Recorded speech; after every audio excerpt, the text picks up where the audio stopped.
Greetings and welcome to episode 19 of A Plain Account. In this episode, we're looking at John 21, and we want to apologize if you were watching the previous recording of the episode. We had some eternal loop that was going on with our audio, so we've restarted the episode. Here, as always, is with us Ben Kramer. Ben, do you want to say hello? Hello, it's good to be here as always. And we have with us guest Michael Palmer, contributor who wrote the essay for John 21. Michael, you want to say hello and tell us a bit about yourself? Yeah, sure. Thanks for having me. My name, like you said, is Michael Palmer. I am lead pastor of Living Vine Church in Napa, California. Great, and you've been with us before, so it's great to have you back. Yeah, thanks for inviting me back. And thank you for your essay on John 21. If you haven't yet, go over and read Michael's essay in preparation for your preaching this Sunday. Well, I'm going to read John 21, 1 through 19 quickly as recorded in the New Revised Standard Version. After these things, Jesus showed himself again to the disciples by the Sea of Tiberias, and he showed himself in this way. Gathered there together were Simon Peter, Thomas called the Twin, Nathanael of Cana in Galilee, the sons of Zebedee, and two other of his disciples. Simon Peter said to them, "I am going fishing." They said to him, "We will go with you." They went out and got into the boat, but that night they caught nothing. Just after daybreak, Jesus stood on the beach, but the disciples did not know that it was Jesus. Jesus said to them, "Children, have you no fish? You have no fish, have you?" They answered him, "No." He said to them, "Cast the net to the right side of the boat, and you will find some." So they cast it, and now they were not able to haul it in because there were so many fish. That disciple whom Jesus loved said to Peter, "It is the Lord." When Simon Peter heard that it was the Lord, he put on some clothes, for he was naked, and jumped into the lake. But the other disciples came in the boat, dragging the net full of fish, for they were not far from the land, only about 100 yards off. When they had gone ashore, they saw a charcoal fire there with fish on it and bread. Jesus said to them, "Bring some of the fish you have just caught."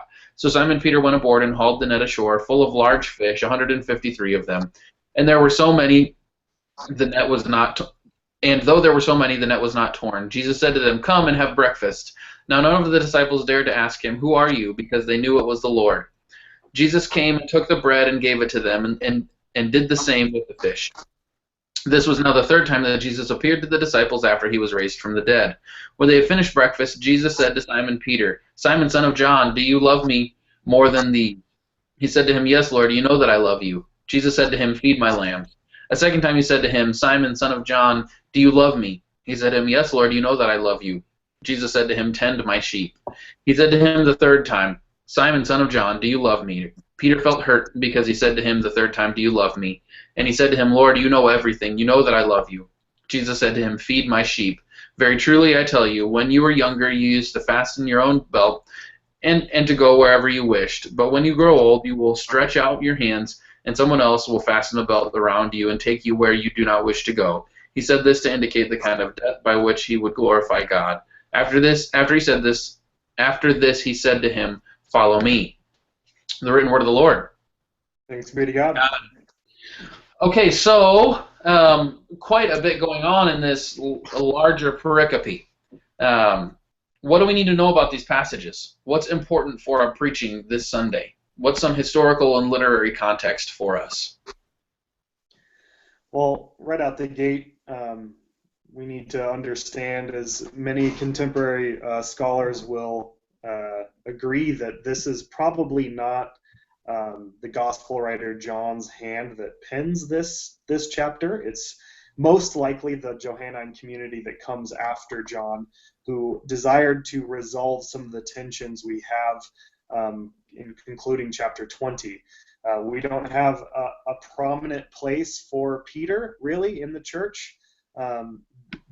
His denial is still resounding in our ears as we conclude chapter 20, and we may be encountering some sort of docetic tendencies in the Johannine community, where they maybe assume Jesus' resurrection to be more spiritual rather than bodily. So we see both of these strong tendencies in 21 to be resolved. We hear Jesus and Peter have a communication 3 times, sort of resolving the denial. And we also see Jesus bodily on the beach consuming fish, and showing that he has a body that is maintained by sustenance and things like that, to sort of push away that sort of only spiritual reading of the resurrection. And so these sorts of historical nuances will add a richness to the interaction between Christ and Peter, but also understanding what the Johannine community was wanting to resolve for communities to come as well, for Peter's placement in the church and his leadership and understanding. Right. I think something else that's interesting is that John has them fishing. Yeah. Because, I mean, we know from the other Gospels that some of the disciples were fishermen, but not from John. John doesn't tell us that they're fishermen, and so it was interesting. One commentator kind of was talking about maybe they weren't working, maybe it wasn't them going back to their former ways of living after the resurrection, because that's how a lot of people interpret this: is, oh, well, they've forgotten everything and they're going back to their former way of life. But maybe it's that they're kind of relaxing. Mm-hmm. I mean, Peter's naked. Maybe that's more of a comment about them relaxing, them taking some sort of break than anything else. But then Jesus shows up and says, hey, cast your nets on the other side. Throw it overboard. You might not want to do the work anymore, but you're still doing it. Yeah. Well, and what they catch is a plethora of different fish. Like it's not just one kind of fish. It's sort of a representation of the Gentiles and the Jews coming together in this corporate work of God in the world through them as fishers of men and people. So it's quite a wonderful metaphor for that. Right. And I was actually, I spent a lot of time thinking about the why. Why are they fishing? And I read the same stuff as you did, Danny, and most don't believe they went back to a life of vocational fishing. But it kind of struck me, if anybody goes through something traumatic, to lose something, to lose someone, to have something and then have it taken away, you look for comfort, and as I read this passage, that's in many ways how I kind of perceived it, and through the commentaries kind of heard it as well. That they're seeking something familiar, they're seeking it together. Who knows the conversations they had while they were sitting and fishing, and besides, lamenting the fact that they weren't catching anything. But right, they didn't seem too bothered by it. I mean, No, they didn't. They're kind of there. So then Jesus shows up, and something beautiful that I noticed and read about was when Jesus is on the beach and Peter and the disciples show up, specifically the relationship with Peter, and we can talk about that in just a minute. But Jesus has set up a charcoal fire, and the important imagery of the charcoal fire here, that in John chapter 18, Peter is around a charcoal fire when he 3 times denies Jesus. Here, they're at a charcoal fire again. Only this time, it's a different response. There's a different thing happening. One is the fire of crucifixion. The other is the fire of resurrection. One is a fire that leads to death. The other is a fire that gives life. For at this fire in John 20:21, they are eating fish and bread, right? They're cooking. And the previous fire, it's leading to the death, and this fire, it's leading to new life. And so there's something beautiful about what has happened in between these two fires. And then the implication for the reader is, which fire are you going to sit around? Are you going to gather around the fire of the crucifixion, or are you going to gather around the fire of resurrection? Yeah, and there's also layered on that the fact that there's this situation in which Jesus is serving his disciples. He's preparing a meal for them, and one of his last acts that he did for his disciples was the act of serving his disciples. And some commentators link this as, it's not a proper Eucharist, a Passover remembrance, but it sure sounds very similar. And this act of Jesus breaking bread with his disciples, and then even more than that, the last time Jesus had Passover with his disciples, he served a man who was going to betray him. And in this season, Jesus again serves somebody who did betray him, with kind of going back to what Danny said. The first time led to obviously Judas's death.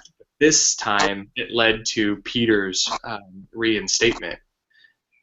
So new life and all of that. Absolutely. And I wonder if our minds are supposed to go back as well to the feeding of the 5,000, when we have two fish and 5 loaves that some commentators claim that represents the first 5 books of the Old Testament and then the prophets. And we then see fish and bread appear again after the resurrection. And I wonder if we're supposed to see that as, Christ's fulfillment of the law and the prophets, and in both his death and resurrection on around that fire, that he is the one that refines and brings that fulfillment about. Right. And that's kind of where my mind went when I read those two things. Like, oh, there's again the symbols of the law and the prophets there, that Christ has come not to abolish but to fulfill in God's will.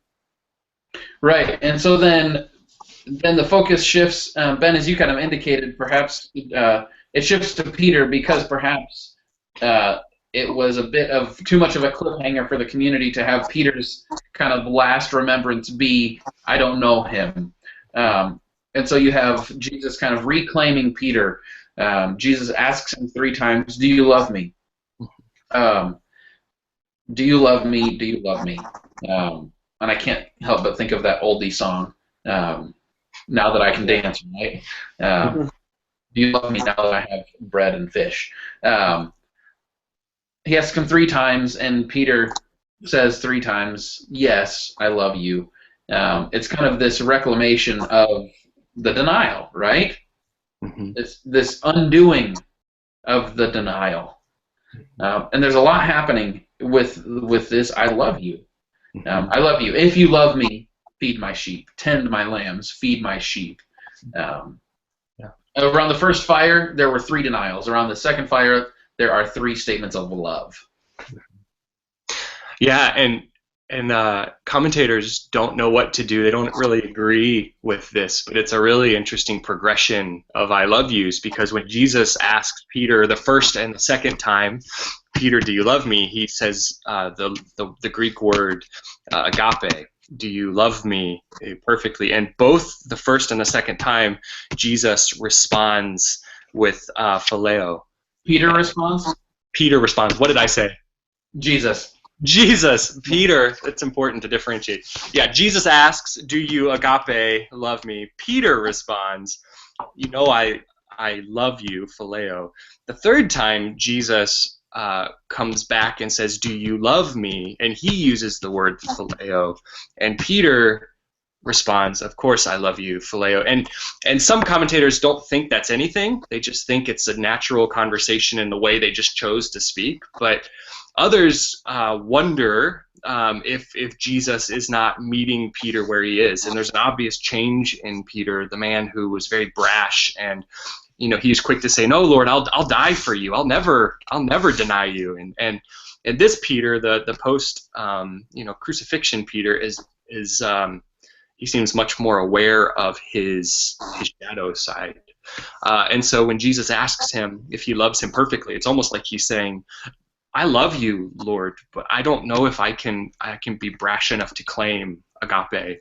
And in that third act, Jesus seems to come and meet him there. And that is certainly not an airtight case by any means. Not every theologian or commentary agrees, but it's worth thought, and it's definitely interesting. So. Well, anything else we need to know about the historical context, about the literary context, before we jump into what do we do with it? How do we preach it? Well, I guess, a thought that is prudent for preachers to retain is that 153 fish. We don't really know why the number 153 shows up, and I anticipate several people in my congregation asking, why that number, and I think it's important for us to be honest and say, modern scholarship just really doesn't know. It doesn't really resonate with anything for modern ears. There's people who've written minimally on it, and we're just not sure. So that's one point that kind of remains gray to us. Maybe it was just a large catch, and they counted it, as fishermen would do. Yeah. Yeah. Okay, so what do we do with it then? How do we preach this passage? Knowing the context, knowing a little bit about it, what do we do? I'm always drawn to, there's times when we have to unpack the theology of Scripture, there's just so much there, just beneath the words on a page, that our congregations benefit from that. But, oh my goodness, this story, just the narrative of it stands on its own. We all understand being Peter, and our own failures and denials, and as humans, we resonate with redemption. We resonate with a Jesus who meticulously invites us back into the fold. And does it in front of the other disciples. He didn't go, one-on-one with Peter and ask him this question. He did it in front of the other disciples, as in Jesus is saying, hey, Peter, we're good. He's back. He's reinstated. And so, just the story of fall and then redemption is.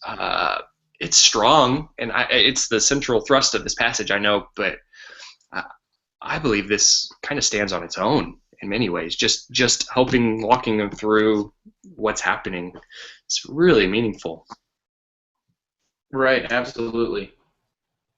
I think one of the ways that I'll try to bring this about for my congregation is the strong sense that memory is tied to smell. Several have claimed that smell is our strongest tie to memory. When you smell something, it's the quickest trigger to remember something. So a perfume, or you smell something of your childhood, and it just takes you immediately back. And we see that with the burning of charcoal. It's a very aromatic experience. And Peter would be reminded so quickly and drawn back to his denial, just like that. The last charcoal fire, right? The last charcoal fire, exactly. And so when we are even in the presence of being reminded of our past denials, our past failures and sins, the resurrected one is still standing there offering to resurrect us. And he's calling Peter to that participation. Will you participate and allow me to resurrect through my love, in front of the rest of the community? And how important that is when we are reminded of our past failures, that we don't stay there. We participate with the resurrected one, the one who desires to bring us into his new life. Well, and the temptation is to, when we're reminded of our past failures, to then find within that some identity, something existential, that like, oh, I'm a screw up, right? Like, when we're reminded of how we've sucked in the past, we fall into that. Well, that's just who I am. But Jesus doesn't let him linger there. He repurposes his life. Right. So I think it's a beautiful image there, Ben. But I also, this is kind of funny. I love the TV show Kitchen Nightmares with Gordon Ramsay. I started watching Kitchen Nightmares. He is a jerk. Like, he is brutal, and his there's so many expletives coming out of his mouth. But the show is remarkable because he digs up this emotional and relational crap in people's lives and forces them to deal with it. And then they're able to heal and reconcile and redeem their business because of the personal crap that they have been unable to deal with.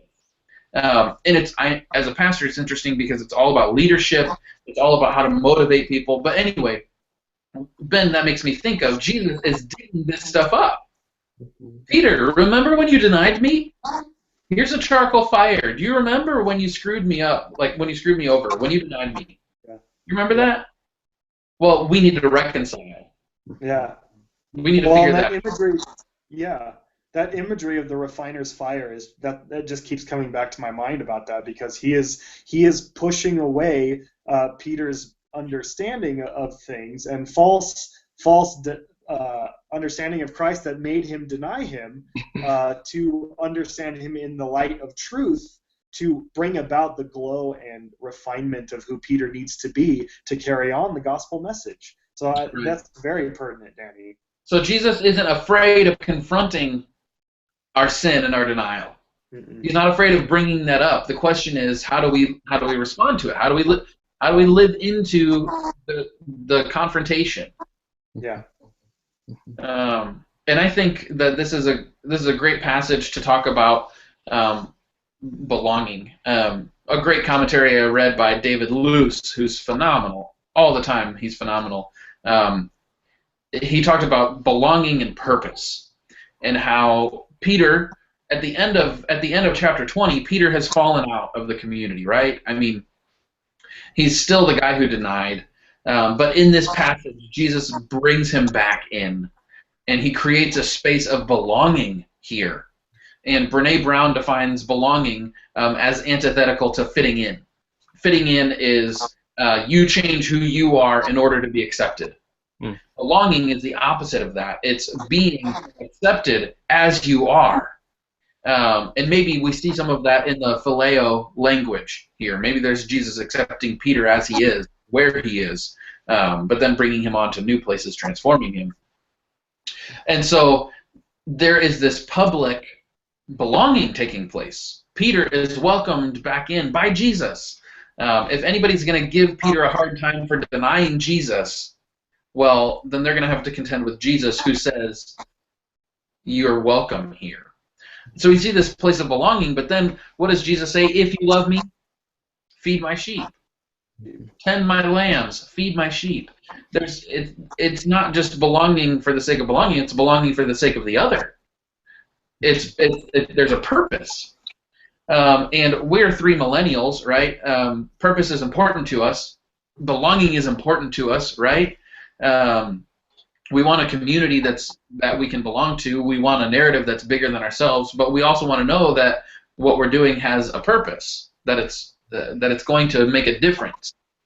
And so I think there's a prime opportunity to be able to teach our people this is a place of belonging. The community that bears the name of Christ ought to be a place of belonging, but not so that we can be a holy huddle, not so that we can be glory hoarders, as we've talked about in a previous episode, but so that we can be those who tend Jesus' flock.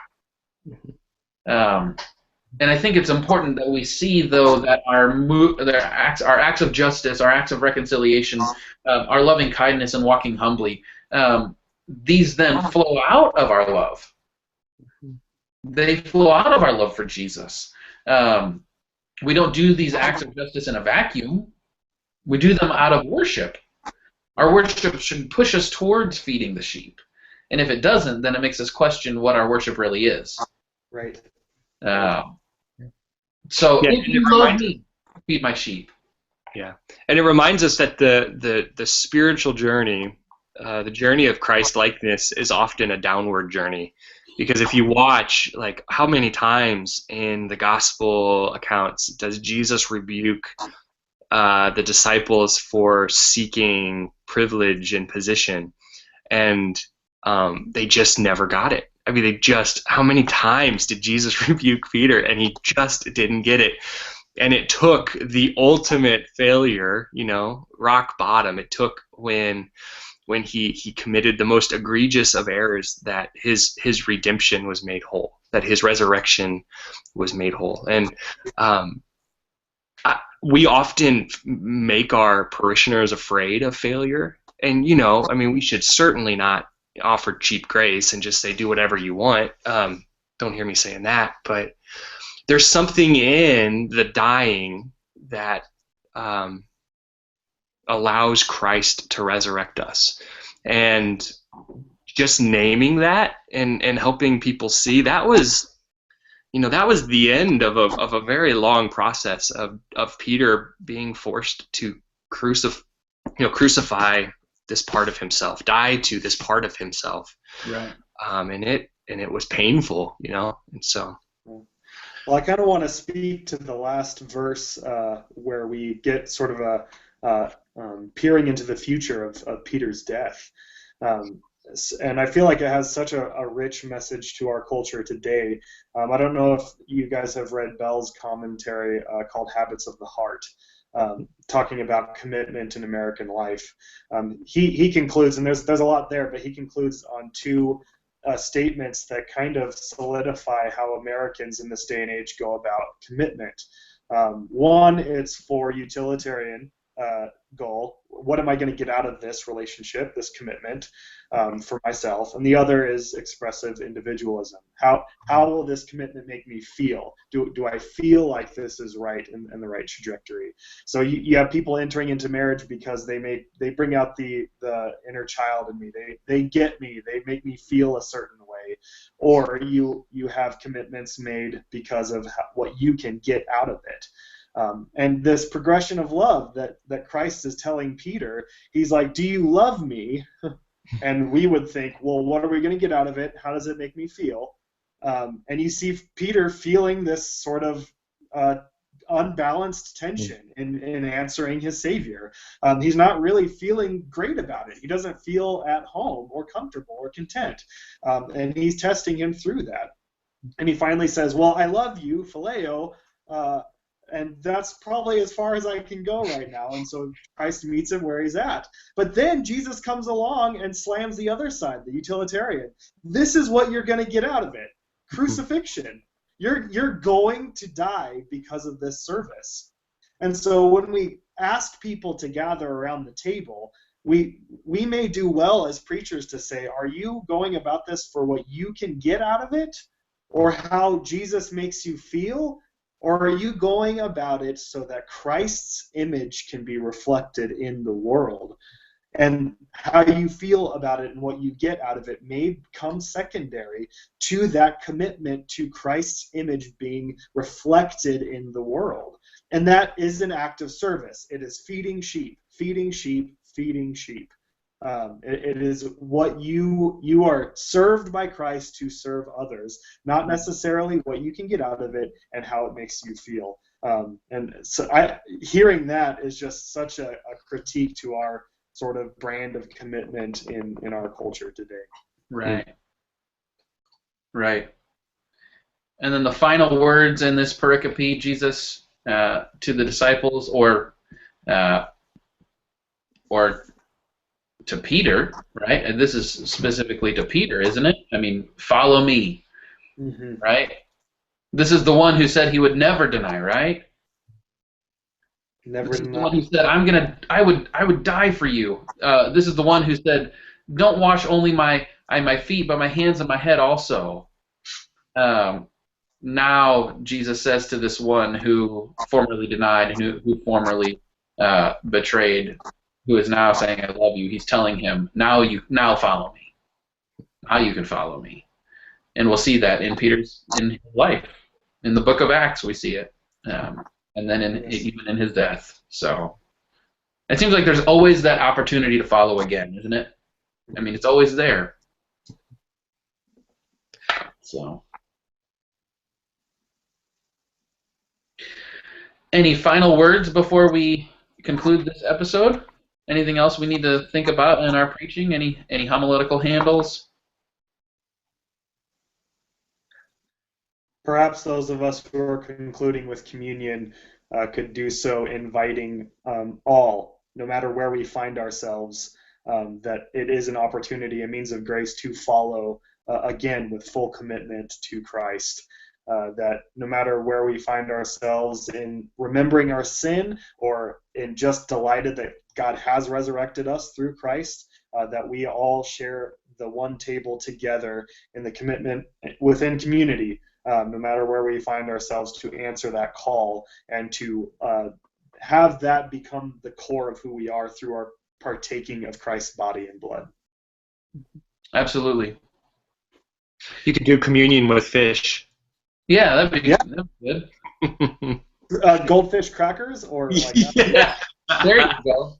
There you go. That's unleavened bread, isn't it? Yeah, it is. Is it even bread? Oh my I goodness. think it's just cardboard. Well, friends, it's always good to be with you. So great to have this conversation. And to our viewers, preach well. Preach boldly the resurrection. We are in Eastertide. Don't let Easter be stuck 2 weeks ago. We are still celebrating the resurrection, and we ought to celebrate the resurrection well. So preach on the resurrection of Christ. Preach against the heresy of Docetism, and preach for the reconciliation of your people, of your community, of your town, of your city, and preach in a way that others would know that they are welcomed to the table.